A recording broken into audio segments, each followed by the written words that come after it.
Western countries, creating major challenges for the security agencies.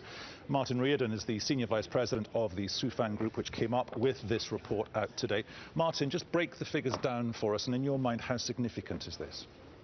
Well, I think the biggest difference we've seen in the last 18 months the report came out is in Europe. Those numbers have doubled from approximately 2,500 on up to 4,000. Russia also has seen a significant increase, about 300%, from about 700 fighters on up to 2,400 fighters. And then North America has pretty much remained stable in the last 18 months, but significant increase. I think that the key point here is that despite the efforts, the best efforts of security in Europe and North America and the Middle East to contain the flow of foreign fighters, it has gone up significantly.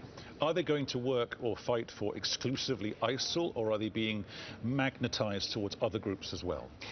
ISIL continues to get the bulk of the foreign fighters, but they do go to all. Jabhat al-Nusra, with approximately 6,000 total fighters, they say that they have about 30% that are foreign fighters. So they go to all the approximately 100 different groups there, but ISIL does get the vast majority of these foreign fighters.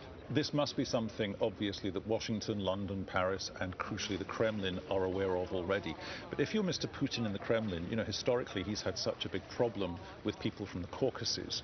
Would he use that to justify his continued involvement in what's going on in the skies and indeed on the ground in Syria?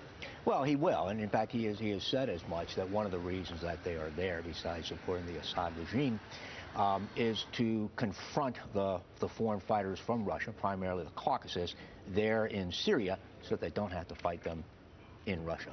Those people that are attracted to doing this, do they bring something quite unique to the table? Because I'm thinking here that, say, the fight in the Caucasus probably has gone as far as it's ever going to go. However, they've got a skill set that ISIL and the like need on the ground in Syria.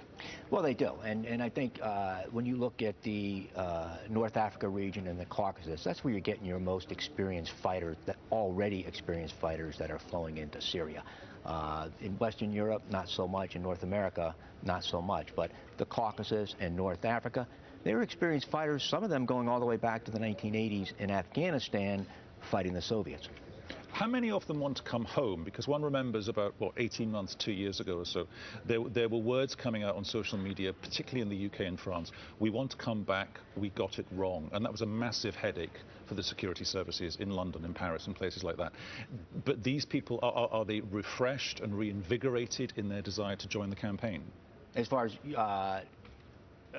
you mean going from Iraq and Syria back to their home countries? Yes. Yes, there's about 20 to 30% is the estimate of the foreign fighters. And this report, this covers since 2011. It's not the ones who are there right now. But about 20 or 30% have returned home. That's a significant problem for security. One, identifying who they are, and then two, where are they and what are they doing? Martin Reardon, thank you very much.